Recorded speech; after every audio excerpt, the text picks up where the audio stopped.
host, Braylon Williams, and welcome back to another episode of Enneagram Restored Podcast. For my faithful listeners, I thank you once again for listening.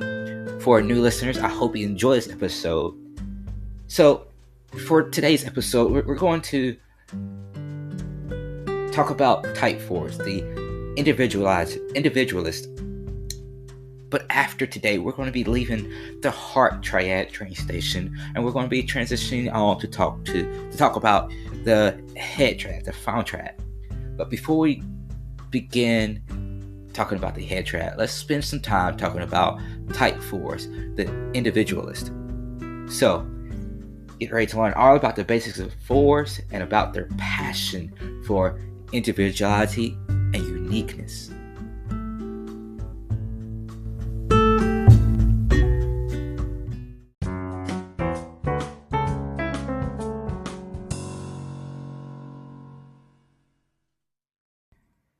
Just like I've done in previous episodes, I want to start by talking about all the basics of type 4s.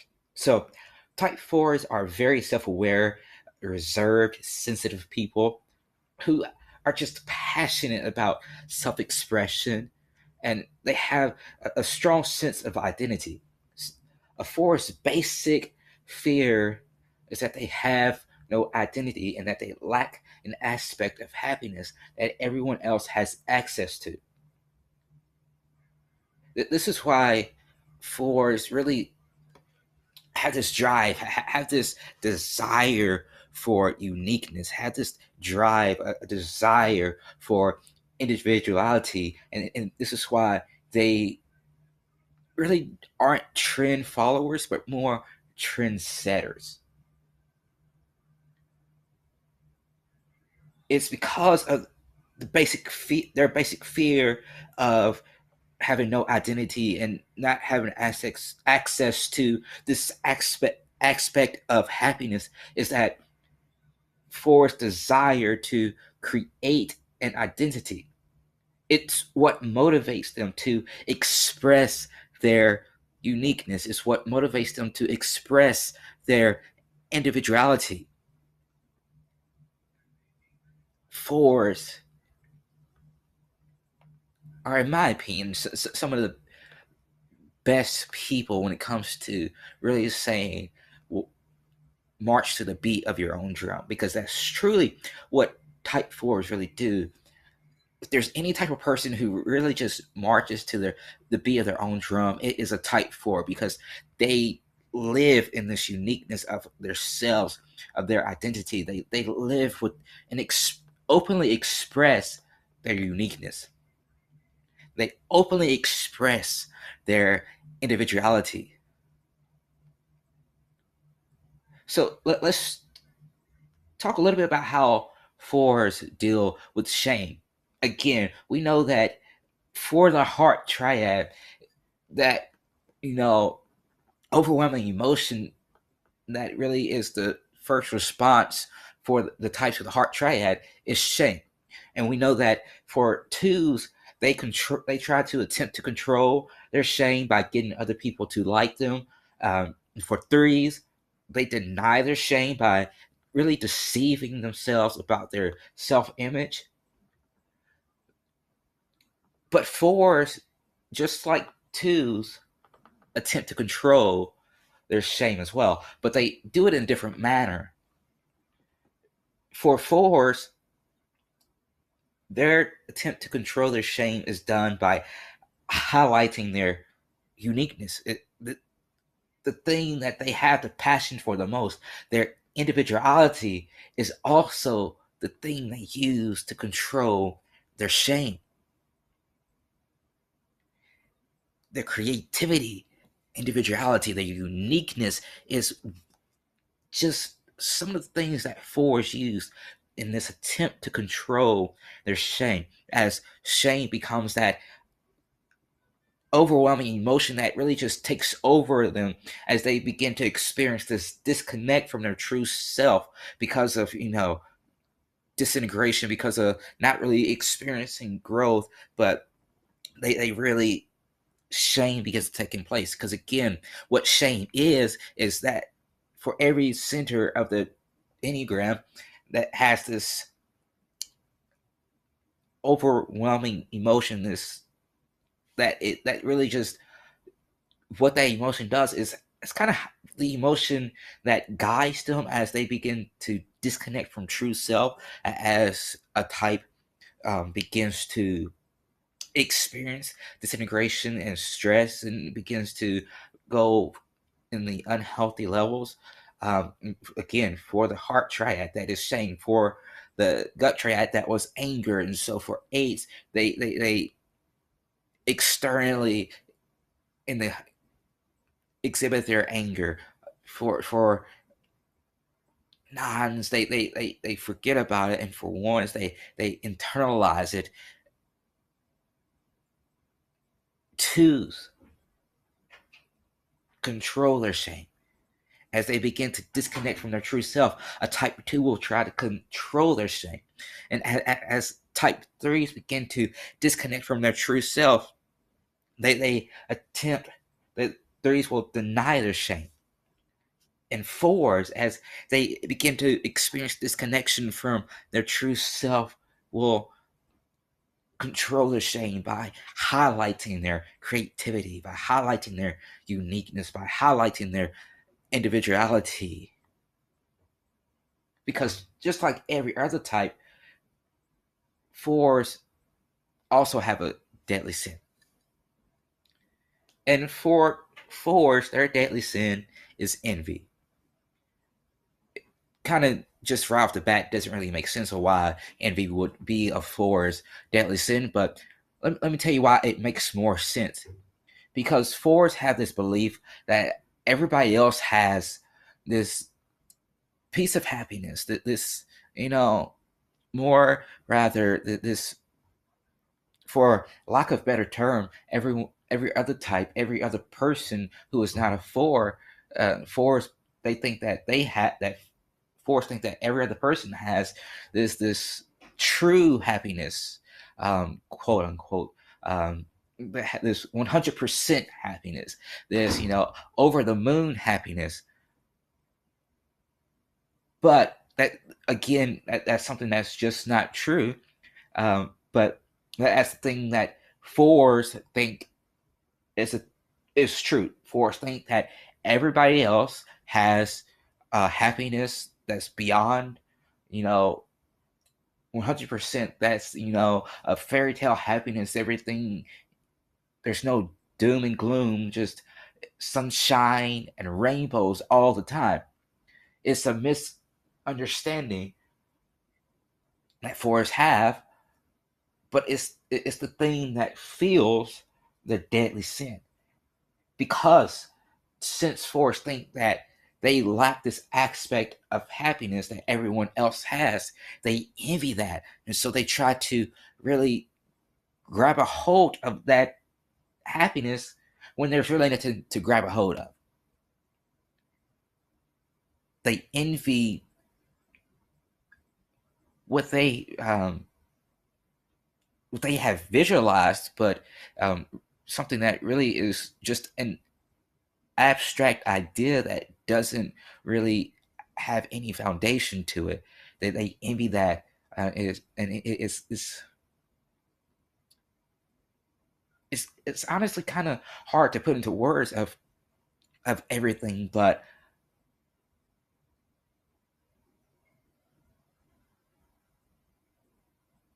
and it's kind of sad almost to think that the reason why they really want to express their uniqueness, and the reason why they envy people is because they just don't seem to have a they don't think they have full happiness. They think they're lacking an aspect of happiness, and it's kind of sad to think of it that way.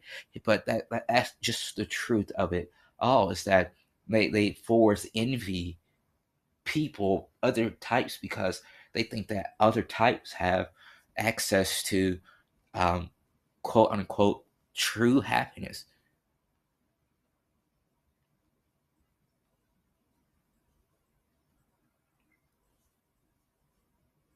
So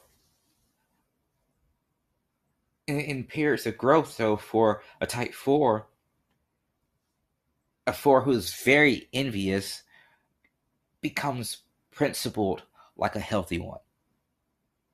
At, I mean, at their best level of health, fours are profoundly creative and inspired and self renewing.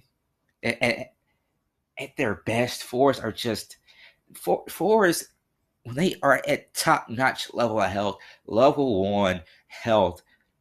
Fours are just able to transform all of their experiences into something valuable.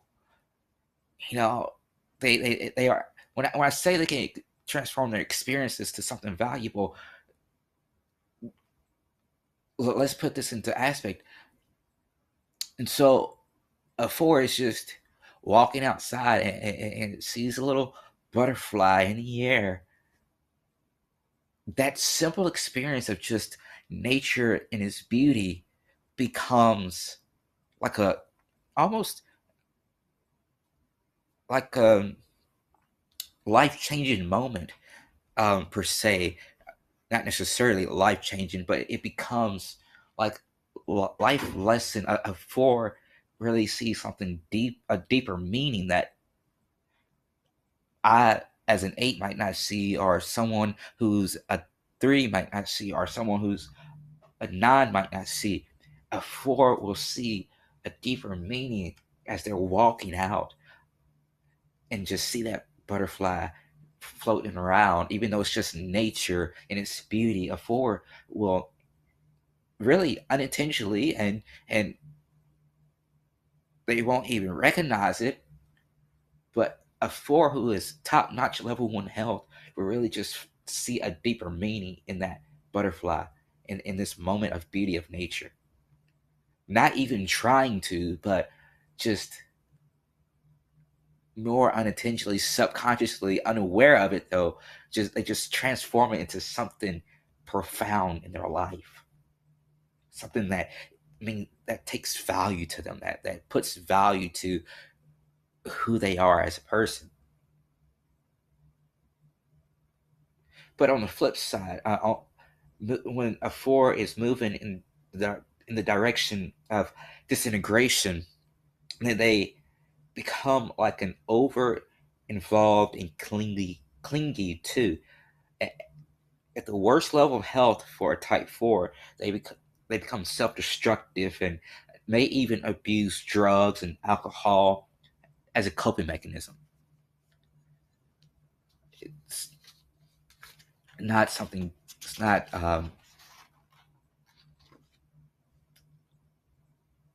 great that a four does that, but it this is where, as a four is disintegrating and doing that, it's really good to know that if you're a four, you should have kind of like a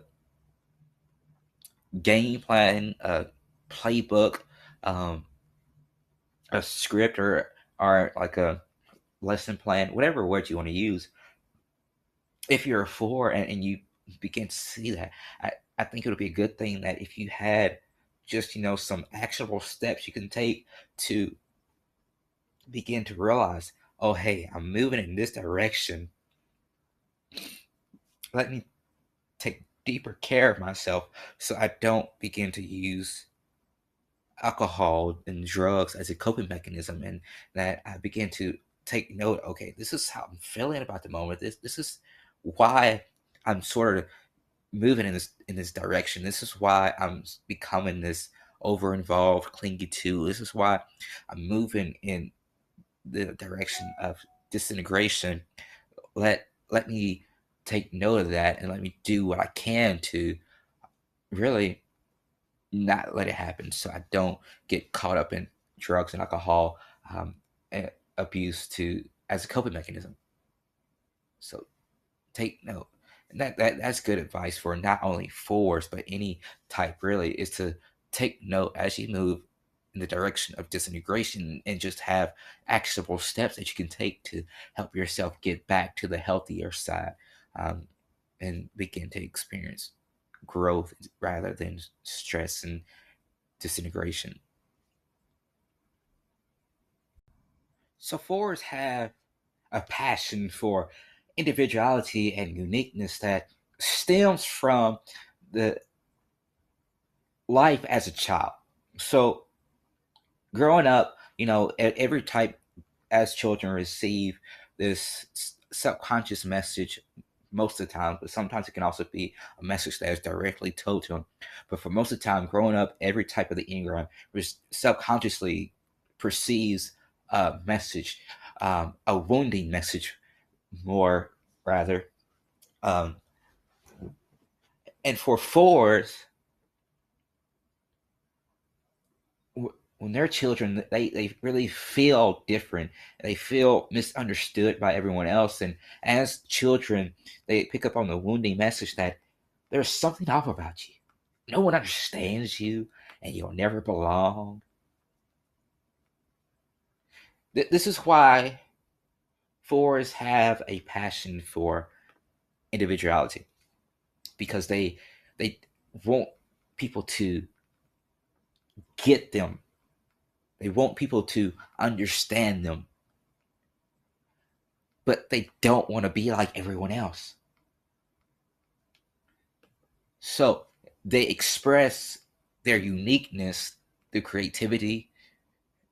They they have this burning passion, this desire for individuality because they want people to understand them. They want to belong, but they want to show people that it's possible that to belong while being different, that they don't have to go with the flow, they don't have to follow the trends, they don't have to look like everybody else. If there was ever possibly a show just based on appearance wise that a type 4 might hate, is the Simpsons, because in the show everybody's yellow except a few people, which is mainly Apu, um, and his family. If you never watched the Simpsons, um, here's a little shameless plug: go watch it. It's one of my favorite shows. uh, yeah. I'm trying not to get into it too deep, because like literally anything I see that Simpsons, I will buy it. My pajama. I was out of town a few weeks ago, and in JCPenney saw pajama shorts that had Homer Simpson on it, so I bought them. Didn't really need them, but bought them. And I have my AirPod cases, Homer Simpson and an avocado. So look, to say that I have a little obsession with the Simpsons is little to say, because not only that, I also have socks that have Bart Simpson and Homer Simpson on. But aside from my um, fondness of the TV show The Simpsons, uh, and for me, just shamelessly plugging that you go watch it. Aside from that, what I was saying is that just based on appearance of people alone, Simpsons is probably a show that type 4 hate, because everybody looks the same. Everybody is yellow except Apu and his family. There's a few other characters too, but for the most part, 98% of the characters within The Simpsons is yellow. So just on appearance alone, a 4 might hate that show. And that just gives you a little idea about, fours and this desire for individuality in it.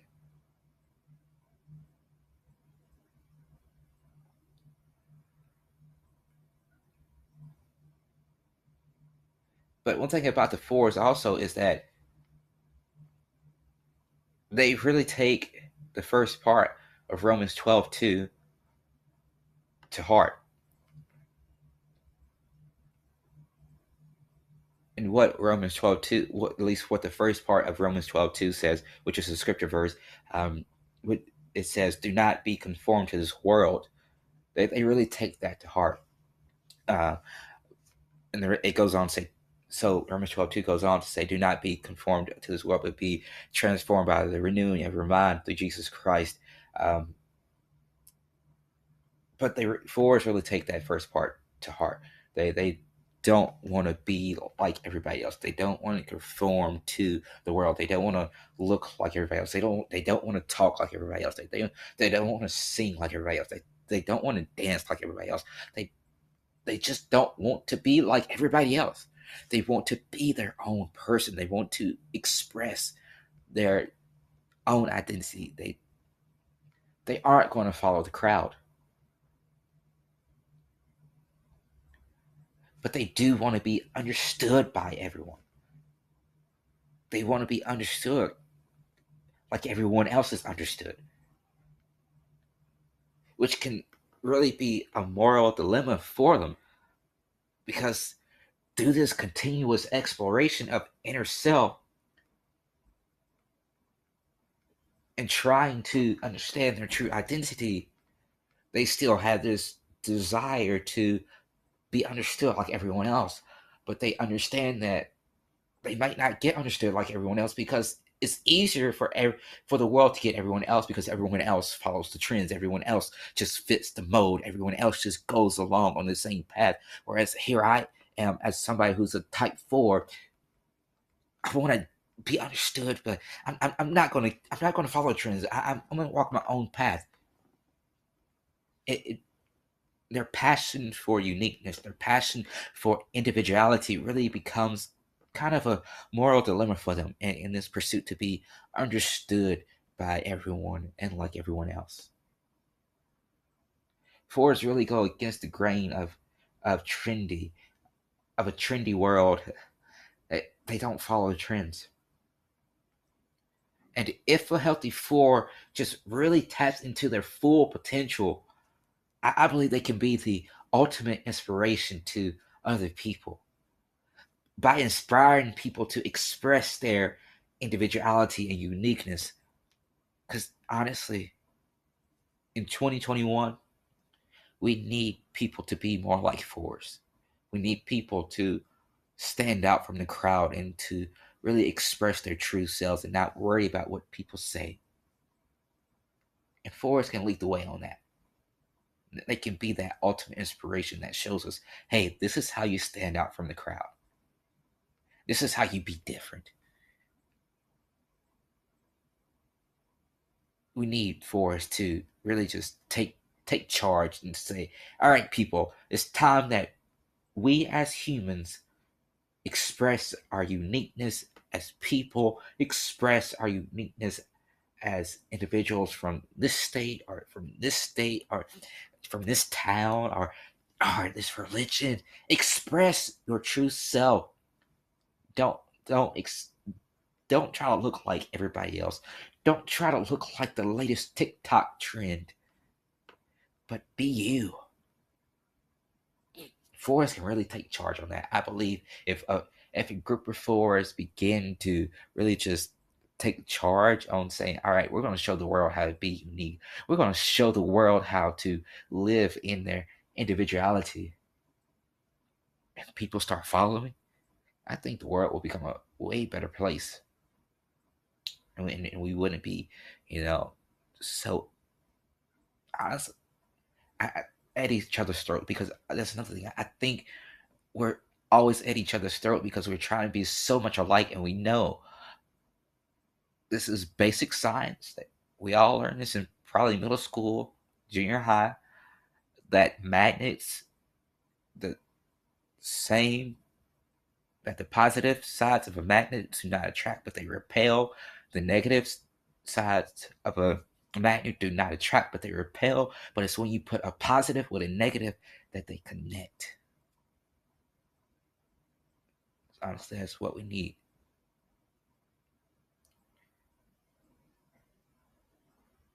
Because I just that's just my belief. I believe that, everybody's trying to be so much alike that we're just repelling against each other and we're fighting so much. But I believe that if a group of 4s really took charge into showing people how to express their uniqueness and people listened and followed these 4s, of course, in a healthy manner, that the world will become a better place.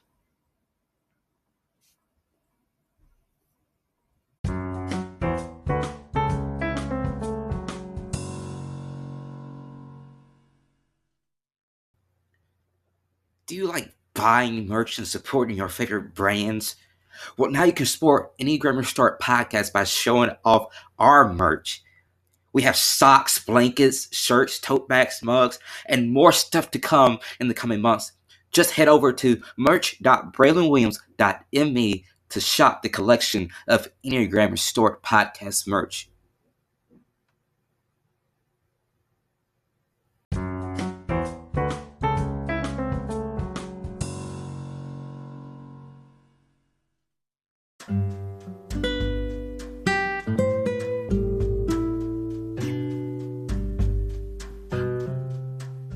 Well, that's all I have for this week's episode, folks, of Enneagram Restored podcast. But I do want to thank you again for listening. I know, and I was just thinking as I was preparing for this episode, it's hard to believe, but we're just 5 episodes away from the end of the first season. So we'll continue this format of going through with the head triad. We'll talk about the head triad overall. Then we'll go to talking about each type of the triad. But then the last episode of this first season will be a recap episode. So you don't want to miss it. I know it's hard to believe that it's come so quick. It seems like yesterday that I was putting out promo for this new podcast. I remember it was March 25th. Launched a new podcast, and I had two teeth surgically removed. It was a great day, but a painful day. But I got through it. It was a happy day.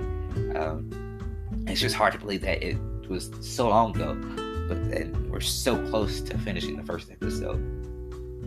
But like I said, we'll go through the head triad. We'll finish that out, and then I'll do a recap episode. And then we'll take a break. But I promise you, you don't want to miss these last 5 episodes, and as well as you don't want to miss next season 2, because now that I've kind of laid the groundwork on everything and put out a lot of information about the types, there's going to be a lot of more guest interviews. And so I got some good people on the slate already, and there's people that want to contact us about coming on too. Some key people within Enneagram sphere that I think you're going to love hearing from. Definitely we're talking about some different aspects than you would typically hear on an Enneagram podcast. So season 2 is going to be amazing.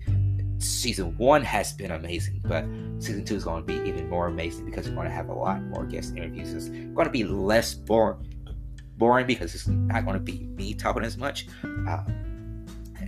and it's not going to be just me dumping information on you. But now that I've laid the foundation, we can begin to build the house. So it's going to be great. So again, don't miss these last 5 episodes. Don't miss next week's episode, and don't miss season 2 when it begins. And remember that the Enneagram doesn't define you, but it does bring restoration. It helps reshape your thinking and habits.